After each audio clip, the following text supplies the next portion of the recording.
High friends, আমি Shobhan. Welcome to my YouTube channel. এখন আমি ডেডপুল অ্যান্ড উলভরেইন সেই মুভিটাকে নিয়ে আমি রিভিউ করব, যে মুভিটা মার্বেলের একটা কামব্যাক মুভি বলা চলে। মুভিটা কিন্তু 26 জুলাই 2024-এ রিলিজ হয়েছে। আমি দেখেছি একদিনেরও বেশি হয়ে গেছে। তো অনেক মানে পার্সোনাল রিজনের কারণে রিভিউ দিতে অনেক দেরি হলো। আমার যারা ফেলো ইউটিউবার্স যারা রয়েছে তারা অনেকেই অলরেডি তারা দেখে নিয়ে তারা রিভিউ তাদের করা হয়ে গেছে। আমি লেট লতিফ।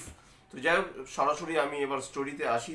আমি যদি ডিউরেশনের কথা যদি বলি, 2 ঘন্টা 7 মিনিটের মতো এই মুভিটার ডিউরেশন। এবং এখানে কিন্তু টিভিএফ এর একটা ব্যাপার এখানে রয়েছে। আমি একটা স্টোরি স্পয়লার করছি না, কিন্তু টিভিএফ এর একটা ব্যাপার রয়েছে। এবং ডেডপুল তার যেই তার যে তার লাইফ মানে একদম তলানিতে এসে ঠেকেছে, তার পিছনে একটা রিজন রয়েছে। সেটা কেন, সেটা জানতে হলে অবশ্যই আপনাদের ডেডপুল অ্যান্ড উলভরেইন দেখতে হবে।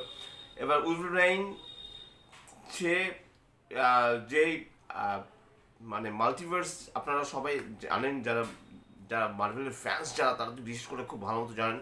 কাজে উলভরেইন কিন্তু সে কিন্তু মারা গেছে।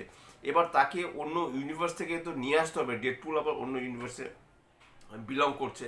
তো যখন তাকে সার্চ করা হয় বিভিন্ন মানে আর্থের এখানে বিভিন্ন নাম্বার দেখানো হয়, মানে মাল্টিভার্স এখানে যেটা দেখানো হচ্ছে, সেখানে গিয়ে দেখা যাচ্ছে যে প্রত্যেকটা ক্ষেত্রে কোথাও কোনো না কোনো রকমের উলভারিন রয়েছে। উলভারিন যেমন প্রথমেই দেখানো একটা ছোট একটা একটা নাটা বেটে মতো একজন উলভারিন রয়েছে, যে বার থেকে চেয়ার থেকে নেমে আসে। তাকে দেখে তো ডেডপুল রীতিমতো মানে থমকে যায়। এবং এই মুভিতে এটা এমন অ্যাকশনের সাথে সাথে এমনভাবে ডেডপুলের কমেডিকে পুল অফ করা হয়েছে না, সেটা কিন্তু এক কথা অসাধারণ।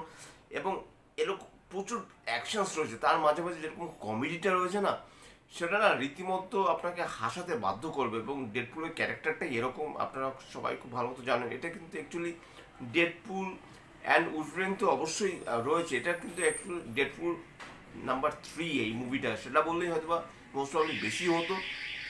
তা এই মুভিটা কিন্তু ডিরেক্টেড বাই শন লেভি। এবং এই মুভিটার বাজেটের কথা আমি যদি বলি, 200 মিলিয়ন কিন্তু এই মুভিটার বাজেট। তা কাস্টিং মানে কাস্টিংয়ে যারা রয়েছে, আপনারা খুব ভালো মতো জানেন যে ডেডপুল যে ক্যারেক্টারটা প্লে করছে রায়ান রেনল্ডস, এবং উলভরেইনের ক্যারেক্টারটা প্লে করছে জ্যাকম্যান। এছাড়া অনেকে রয়েছে। সিনেমাটোগ্রাফি জর্জ রিচমন্ডের সিনেমাটোগ্রাফি আমার যথেষ্ট ভালো লেগেছে। এবং এত অল্প সময়ের মধ্যে সিনেমাটাকে নামিয়ে দেওয়া হয়েছে। সিনেমাটা যদিও কিছু কিছু জায়গায় ড্র্যাগ করেছে আমার মনে হয়, সিনেমাটা অলরেডি 1 ঘন্টা 45 মিনিট 1 ঘন্টা 50 মিনিটের মধ্যে নিয়ে আসাই যেত, কিন্তু স্ক্রিন প্লের স্বার্থে সেটাকে অনেকটাই একটু বড় করা হয়েছে। তো যাই হোক, সেটা এমন কিছু বড় নয়। একটা অ্যাজ এ ইংলিশ মুভি 2 ঘন্টা 7 মিনিট কেটেই যায়। এবং দর্শকরাও রীতিমতো উচ্ছ্বসিত ছিল। আমি যখন দেখেছি বেশ মজা পেয়েছে, এবং ভরপুর অ্যাকশন ছিল।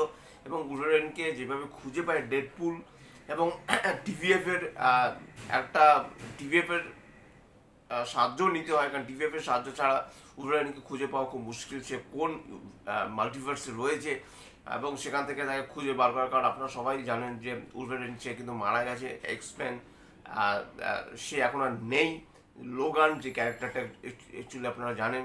এবং সবথেকে বড় ব্যাপার হলো, এই মুভির সবথেকে যেটা মানে পজিটিভ কয়েকটা দিকের মধ্যে একটা দিক, সেটা হলো এই মুভিতে এমন বেশ কিছু ক্যামিওস রয়েছে, যে ক্যামিওসগুলো না অনেক বছর আগে কিন্তু সেই ক্যারেক্টারগুলো ছিল, সেই ক্যারেক্টারগুলোকে এখন নেই। কিন্তু সেই ক্যারেক্টারগুলোকে যেভাবে নিয়ে আসা হয়েছে, এমনকি যে মেইন যে অ্যান্টাগনিস্ট, সেও কিন্তু মানে তারও কিন্তু একটা ট্রান্সফর্ম কিন্তু দেখা যায় কিছু সময়ের জন্য। কাজেই সেক্ষেত্রে বলবো যে এই মুভিটা কিন্তু মার্ভেলের বেশ বেশ ভালো একটা মুভি। গত কয়েক বছর ধরে মার্ভেল যেরকম মুভি বা সিরিজ নিয়ে এসছে, সেগুলো কিন্তু একদমই আমার অ্যাটলিস্ট ভালো লাগেনি। আমি অ্যাজ এ মার্ভেল ফ্যান হিসেবে বলছি, ডিসির থেকে কোথাও গিয়ে আমার মার্ভেলের কাজ আমার বেশি ভালো লাগে। ডিসির কাজ তো নিঃসন্দেহে ভালো, কিন্তু তারপরও আমি বলবো যে মার্ভেলের কিন্তু প্রচুর প্রচুর ক্যারেক্টার্স রয়েছে। এবং মার্ভেলের কাজগুলো কিন্তু বেসড অনেক সেই কমিক্স থেকেই নেয়া। এবং নতুন নতুন আরও অনেক ক্যারেক্টার এখানে অ্যাড অন হয়নি, কিছু কিছু জায়গায় অ্যাড অন হয়েছে। সেটা আমি একটা স্টোরি স্পয়লার এখনও দিতে চাইছি না। কথা বলতে বলতে কখনো আমি স্টোরি স্পয়লার দিয়ে ফেলবো, সেই ভয়ে অনেকটা বুঝে শুনে আমাকে এই রিভিউটা করতে হচ্ছে। কারণ ডেডপুল অ্যান্ড উলভরেইন সম্পর্কে একটা রিভিউ দিতে গিয়ে আমি যদি বেফাস একটা কথা বলে ফেলি এবং সেই ভিডিও যদি আমার কোনো অডিয়েন্স যদি দেখে এই মুভিটা দেখার আগে, তাহলে কিন্তু তার একদমই মুভিটা দেখতে ভালো লাগবে না। কাজেই আমি সবসময় চাইবো যে স্পয়লার ফ্রি একটা ভিডিও বানাতে চাই সবসময়, এবং সেটা আমি সবসময় আজ অব্দি করে আসছি। বা আমার যারা ফেল ইউটিউবার রয়েছে তাদেরকে আমি সবসময় রিকোয়েস্ট করবো যে আপনারা যদি এরকম এই জাতীয় মুভিতে এমন কিছু বলবেন না যেটা যেটা মানে যদি অডিয়েন্স যদি মানে মুভিটা দেখার আগেই যদি জিনিসটা জেনে নেয়, তাহলে কিন্তু তার ইন্টারেস্টটা কমে যাবে। এবং এখানে অ্যাকশন নিয়ে তো কোনো কথা হবে না। এখানে ডেডপুল ভার্সেস উলভারিনের যে অ্যাকশনগুলো, তাদের মধ্যে যে মানে ডেডপুল ভার্সেস উলভারিনের যে অ্যাকশন, সেটা কিন্তু আমার বেশ ভালো লেগেছে। গাড়ির মধ্যে একটা অ্যাকশন রয়েছে, সেটা কিন্তু মারাত্মক লেভেলের। এবং শুরুর দিকে যে একটা অ্যাকশন রয়েছে, যেখানে অ্যাকশনের ফাঁকে ফাঁকে রায়ান রেনল্ডসের নাম বা যিনি ডিরেক্টর, প্রডিউসার্স কারা, কোন আপনার প্রোডাকশন কোম্পানি থেকে এই মুভিটা বিলং করছে, বা মিউজিকে কে, বিজিএমে কে রয়েছে, এডিটিংয়ের দায়িত্বে কে রয়েছে, সেই অ্যাকশনের সিকোয়েন্সের মাধ্যমে যেভাবে নামগুলো আসে না, যে ক্রেডিটগুলো আসে, সেটা ভালো। একটা পোস্ট ক্রেডিট সিন রয়েছে, সেটা কিন্তু ভালো। এবং মিড ক্রেডিট কোনো সিনস নেই। এবং ক্যামিওগুলোকে যেভাবে সাজানো হয়েছে, এক কথায় কিন্তু ফ্যান্টাস্টিক লেগেছে। ফ্যান্টাস্টিক কথাটা বলতে গিয়েও এখানেও একটা ক্যামিও রয়েছে, সেটার কথা আমি আর বলছি না। খুব বলতে ইচ্ছে করছে, কিন্তু কিছু করার নেই। মুখ বন্ধ করে এরকমভাবেই চালাতে হবে, কিছু করার নেই। তো প্রায় 3 দিন হয়ে গেল মুভিটা রিলিজ হয়ে গেছে, এবং তার কালেকশানে কিন্তু বেশ ভালো, এবং বেশ ভালো ভিড় হচ্ছে। এবং ওয়ার্ল্ড ওয়াইড যেহেতু কালেকশন একটা রয়েছে, তার একটা অন্যরকম একটা বক্স অফিস কালেকশন তো সবসময় থাকে, আপনারা জানেন। এবং মার্ভেলের ফ্যান্স পুরো ওয়ার্ল্ড ওয়াইড জুড়ে রয়েছে, শুধু তো ইন্ডিয়াতে রিলিজ করেনি, অন্যান্য দেশেও রিলিজ করেছে। সেই সব দেশেও কিন্তু একটা ভালো বক্স অফিস কালেকশন তো রয়েছে। তো সেটা নিয়ে নয় পরে কথা বলবো। তো এতটুকু আমি বলতে পারি যে আপনারা মুভিটা দেখুন। এবং মুভির মধ্যে যেভাবে ডেডপুল উলভারিন রয়েছে, ডেডপুলকে আমার দুর্দান্ত লাগে। এমনি এই ক্যারেক্টারটা একটা অন্যরকম একটা ক্যারেক্টার। এই ক্যারেক্টারটার সাথে এক্সমেনের যেরকম একটা ফাইটিং সিকোয়েন্স ছিল একদম আজ থেকে কয়েক বছর আগে, আপনারা মনে করে দেখবেন, সেখান থেকে কিন্তু ডেডপুলের মানে যে ডেডপুল কীভাবে তৈরি হয়েছে, এবং ডেডপুল যেভাবে অ্যাকশন করেছিল এক্সম্যান এবং তার মানে মানে লোগান এবং তার ভাই দুজনে মিলে যে তাকে মেরেছিল, সেই সিনের কথাটা আমার বেশ মনে পড়ছে, একটা বেশ উঁচু একটা জায়গায়। এবং সত্যি কথা বলতে এখানে উলভারিনকে মানে দুর্দান্ত লেগেছে, অ্যাজ এ খুব সিরিয়াস একটা ক্যারেক্টার। এবং ডেডপুল সে কিন্তু তার ক্যারেক্টারটা কিন্তু একদমই সিরিয়াস না, তার ক্যারেক্টার ফানি।